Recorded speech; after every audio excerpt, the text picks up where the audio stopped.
Hey friends, and welcome back to A Simple Truth. We are continuing with David's story through 1 Samuel, and today we're actually going to be finishing it up. So we'll be finishing it up, and then we'll be hopping into 2 Samuel. But before we do that, we're going to hop over to Psalm 18 today. And we're going to see a lot with today's stuff. I wrote it all down just because there is so much. Saul visits a medium, and it is such an interesting story. I'm amazed that it is an interaction that God allows, and I've always been kind of fascinated by this story. There's the Philistine princes which reject David. So again, we've seen him kind of working with the Philistines. So we'll see a little bit more of what that rejection looks like today. The conflict with the Amalekites, and then the death of Saul and his sons. So definitely a kind of a bittersweet thing. Whereas we see, hey, that's going to provide David some relief. And yet this again was God's chosen king. So once again, this is 1 Samuel. So today we are 1 Samuel 28 through 31 and then Psalm 18. So 1 Samuel 28. Now, it happened in those days that the Philistines gathered their armies together for war to fight with Israel. And Achish said to David, "You assuredly know that you will go out with me to battle, you and your men." So David said to Achish, "Surely you know what your servant can do." And Achish said to David, "Therefore, I will make you one of my chief guardians forever." Now Samuel had died, and all Israel had lamented for him, and buried him in Ramah, in his own city. And Saul had put the mediums and spiritists out of the land. Then the Philistines gathered together and came and camped at Shinuim. So Saul gathered all Israel together, and they encamped at Gilboa. When Saul saw the army of the Philistines, he was afraid, and his heart trembled greatly. And when Saul inquired of the Lord did not answer him, either by dreams or by Urim or by the prophets.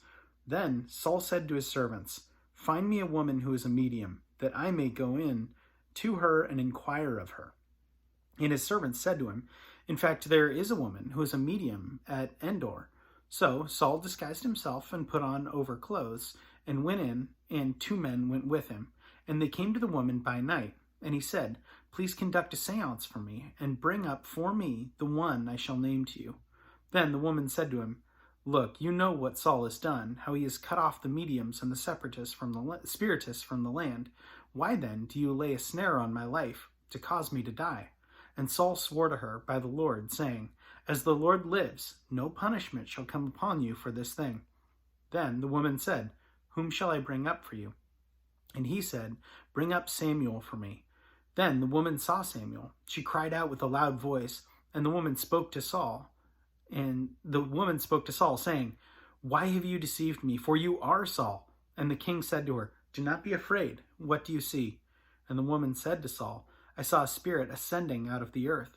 So he said to her, "What is his form?" And she said, "An old man is coming up, and he is covered with a mantle." And Saul perceived that it was Samuel, and he stooped with his face down to the ground and bowed down. Now Samuel said to Saul, "Why have you disturbed me by bringing this up?" And Saul answered, "I'm deeply distressed, for the Philistines make war against me, and God has departed from me, and does not answer me any more, neither by the prophets or by dreams. Therefore I have called you, that you may reveal to me what I should do." Then Samuel said, "So why do you ask me, seeing the Lord has departed from you, and has become your enemy? And the Lord has done this himself, as he spoke by me. For the Lord has torn the kingdom out of your hand, and given it to your neighbor David, because you did not obey the voice of the Lord, nor execute his fierce wrath upon Amalek. Therefore the Lord has done this thing to you this day. Moreover, the Lord will also deliver Israel with you into the hand of the Philistines, and tomorrow you and your sons will be with me. The Lord will also deliver the army of Israel into the hand of the Philistines."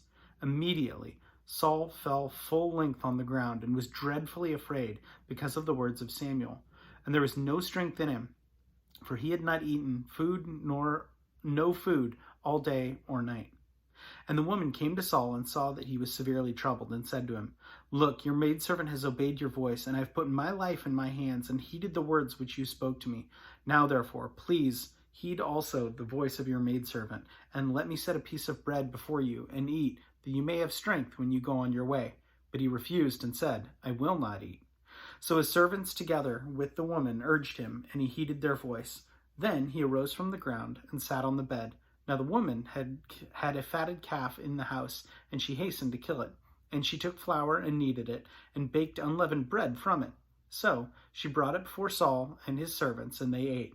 Then they rose and went away that night. Chapter 29.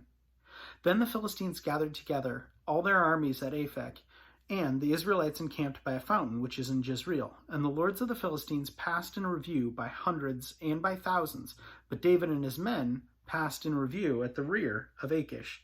When the princes of the Philistines asked, What are these Hebrews doing here? And Achish said to the princes of the Philistines, Is this not David, the servant of Saul, king of Israel, who has been with me all these days, or all these years? And to this day I have found no fault in him since he defected to me. But the princes of the Philistines were angry with him. So the princes of the Philistines said to him, Make this fellow return, that he may go back to the place which you have appointed for him, and do not let him go down with us into battle, lest in the battle he become our adversary. For with what could he reconcile himself to his master, if not the heads of these men? Is this not David, of whom they sang to one another in dances, saying, Saul has slain his thousands, and David his 10,000s? Then Achish called to David and said to him, Surely as the Lord lives, you have been upright, and your going out and coming in with me in my army is good for my sight. For to this day I have not found evil in you since the day of your coming to me. Nevertheless, the lords do not favor you. Therefore return now and go in peace, that you may not displease the lords of the Philistines. So David said to Achish, But what have I done? And to this day, what have you found in your servant as long as I have been with you, that I may not go and fight against the enemies of my lord the king? Then Achish answered and said to David, I know that you are as good in my sight as an angel of God. Nevertheless, the princes of the Philistines have said, He shall not go up with us to battle. Now, therefore, rise early in the morning with your master's servants who have come up with you, and as soon as you are up early in the morning and have light, depart. So David and his men arose early to depart in the morning to return to the land of the Philistines, and the Philistines went up to Jezreel. Chapter 30. Now it happened, when David and his men came to Ziklag on the third day, that the Amalekites had invaded the south, and Ziklag attacked Ziklag and burned it with fire, and had taken captive the women of those who were there, from small to great. They did not kill anyone, but carried them away and went on their way. So David and his men came to the city, and there it was, burned with fire, and their wives, their sons, and their daughters had been taken captive. Then David and the people who were with him lifted up their voices and wept until they had no more power to weep. And David's two wives, Ahinoam the Jezreelitess and Abigail, the widow of Nabal the Carmelite, had been taken captive. Now David was greatly distressed, for the people spoke of stoning him, because of the soul of the people was grieved, every man for his sons and for his daughters. But David strengthened himself in the Lord his God. Then David said to Abiathar the priest, Amalek's son, Please bring the ephod here to me. And Abiathar brought the ephod to David. So David inquired of the Lord, saying, Shall I pursue this troop? Shall I overtake them? And he said to him, Pursue, for you shall surely overtake them, without fail recover all. So David went, he and 600 men who were with him, and came to the brook Besor, where those had stayed who were left behind. But David pursued, he and 400 men, for 200 stayed behind, who were so weary that they could not cross the brook Besor. Then they found the Egyptian in the field, and brought him to David, and they gave him bread, and he ate, and they let him drink water. And they gave him a piece of cake with figs and 2 clusters of raisins. So when he had eaten, his strength came back to him, for he had eaten no bread nor drunk any water for 3 days and 3 nights. Then David said to him, To whom do you belong, and where are you from? And he said, I am a young man from Egypt, servant of an Amalekite, and my master left me behind, because 3 days ago I fell sick.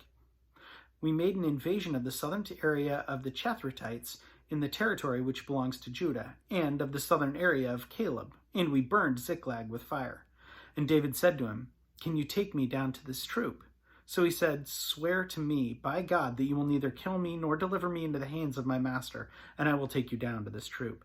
And he went and he had them brought down, and there they were, spread out over all the land, eating and drinking and dancing, because of all the great spoil which they had taken from the land of the Philistines and from the land of Judah. Then David attacked them from twilight until the evening of the next day. Not a man of them escaped, except 400 young men who rode on camels and fled. So David recovered all that the Amalekites had carried away, and David rescued his 2 wives. And nothing of theirs was lacking, either small or great, sons or daughters, spoil or anything which they had taken from them. David recovered all. Then David took all the flocks and herds they had driven before, other livestock, and said, "This is David's spoil." Now David came to the 200 men who had been so weary that they could not follow David, when they also had made their stay at the brook Besor. So they went out to meet David and to meet the people who were with him. And when David came near the people, he greeted them. Then all the wicked and worthless men of those who went with David answered and said, "Because they did not go with us, we will not give them any of the spoil that we recovered, except for every man's wife and his children, that he may lead them away and depart." But David said to them, "My brethren, you shall not do with what the Lord has given us, who has preserved us and delivered into our hand the troop that came against us. For who will heed you in this matter? But as his part goes down to battle, so shall his part be who stays by the supplies, they shall share alike." So it was from that day forward that he made a statute and an ordinance for Israel to this day. Now, when David came to Ziklag, he sent some of the spoil to the elders of Judah, to his friends, saying, "Here's a present for you from the spoil of the enemies of the Lord. To those who were in Bethel, those who were in Ramoth of the south, those who were in Jatir, those who were in Aroer, those who were in Siphmoth, those who were in Eshtemoa, those who were in Rachal, those who were in the cities of the Jerahmeelites, those who were in the cities of the Kenites, those who were in Hormah, those who were in Chorashan, those who were in Echtath, those who were in Hebron, and to all the places where David himself and his men were accustomed to rove." Chapter 31. Now the Israelites fought against Israel, and the men of Israel fled from before the Philistines and fell slain on Mount Gilboa. Then the Philistines followed hard after Saul and his sons, and the Philistines killed Jonathan, Aminadab, and Malchishua, Saul's sons. The battle became fierce against Saul, and the archers hit him, and he was severely wounded by the archers. Then Saul said to his armor-bearer, "Draw your sword and thrust me through with it, lest these uncircumcised men come and thrust me through and abuse me." But his armor-bearer would not, for he was greatly afraid. Therefore Saul took his sword and fell on it. And when his armor-bearer saw that Saul was dead, he also fell on his sword and died with him, so that Saul, his 3 sons, his armor-bearer, and all his men died together that same day. And when the men of Israel, who were on the other side of the valley, and those who were on the other side of the Jordan, saw that the men of Israel had fled, and that Saul and his sons were dead, they forsook the cities and fled, and the Philistines came and dwelt in them. So it happened the next day, when the Philistines came to strip the slain, that they found Saul and his 3 sons fallen on Mount Gilboa. And they cut off his head and stripped off his armor, and sent word throughout the land of the Philistines to proclaim it in the temple of their idols and among their people. Then they put his armor in the temple of the Ashtoreths, and they fastened his body to the wall of Bethshan. Now, when the inhabitants of Jabesh Gilead heard that the Philistines had done to Saul, all the valiant men arose and traveled all night, and they took the body of Saul and the bodies of his son from the wall of Bethshan, and came to Jabesh and buried him there. Then they took their bones and buried them under the tamarisk tree in Jabesh, and fasted 7 days. And Psalm 18. I will love you, O Lord, my strength. My Lord is my rock and my fortress, and my deliverer, my God, my strength, in whom I will trust, my shield and the horn of my salvation, my stronghold. I will call upon the Lord, who is worthy to be praised. So I shall be saved from my enemies. The pangs of death surround me, and the floods of ungodliness made me afraid. The sorrows of Sheol surrounded me, and the snares of death confronted me. In my distress I called upon the Lord and cried out to my God. He heard my voice from his temple, and my cry came before him, even to his ears. Then the earth shook and trembled. The foundations of the hills also quaked and were shaken, because he became angry. Smoke went up from his nostrils, and devouring fire from his mouth. Coals were kindled by it. He bowed the heavens also, and came down, with darkness under his feet. And he rode upon a cherub and flew. He flew upon the wings of the wind. He made darkness his secret place. His canopy around him was dark waters and thick clouds of the skies. From the brightness before him, his thick clouds passed with the hailstones of coals of fire. The Lord thundered from heaven, and the Most High uttered his voice, hailstones of coals and fire. He sent out his arrows and scattered the foe, lightnings in abundance, and he vanquished them. Then the channels of the sea were seen, the foundations of the world were uncovered. At your rebuke, O God, at the blast of the breath of your nostrils. He sent from above, and he took me. He drew me out of many waters. He delivered me from my strong enemy, from those who hated me, for they were too strong for me. They confronted me in the day of my calamity, but the Lord was my support. He also brought me out into a broad place. He delivered me because he delighted in me. The Lord rewarded me according to my righteousness, according to the cleanliness of my hands. He has recompensed me. For I have kept the ways of the Lord, and I have not wickedly departed from my God. For all his judgments were before me, and I did not put away his statutes from me. I was also kept blameless before him, and I kept myself from my iniquity. Therefore the Lord has recompensed me according to my righteousness, according to the cleanliness of my hands in his sight. With the merciful you will show yourself merciful. With the blameless man you will show yourself blameless. With the pure you will show yourself pure, and with the devious you will show yourself shrewd. For you will save the humble people, but will bring down haughty looks. For you will light my lamp, the Lord my God will enlighten my darkness. For by you I can run against a troop. By my God I can leap over a wall. As for God, his way is perfect. The word of the Lord is proven. He is a shield to all those who trust in him. For who is God except the Lord, and who is a rock except our God? It is God who arms me with strength and makes my way perfect. He makes my feet like the feet of a deer and sets me on high places. He teaches my hands to make war, so that my arms can bend a bow of bronze. You have also given me the shield of your salvation. Your right hand has held me up. Your gentleness has made me great. You enlarged my path under me, so my feet did not slip. I have pursued my enemies and overtaken them. Neither did I turn back again till they were destroyed. I have wounded them so that they could not rise. They have fallen under my feet, for you have armed me with the strength for battle. You have subdued under me those who would rise up against me. You have also given the necks of my enemies, so that I destroyed those who hated me. They cried out, but there was none to save, even to the Lord, but he did not answer them. Then I beat them as fine as the dust before the wind. I cast them out like the dirt in the streets. You have delivered me from the strivings of the people. You have made me the head of the nations. A people I have not known shall serve me. As soon as they hear of me, they obey me. The foreigners submit to me. The foreigners fade away, and they come frightened from their hideouts. The Lord lives. Blessed be my rock. Let the God of my salvation be exalted. It is God who avenges me and subdues the people under me. He delivers me from my enemies. You also lift me up above those who rise against me. You have delivered me from the violent man. Therefore I will give thanks to you, O Lord, among the Gentiles, and sing praises to your name. Great deliverance he gives to his king, and shows mercy to his anointed, to David and his descendants forevermore. A lot of stuff there.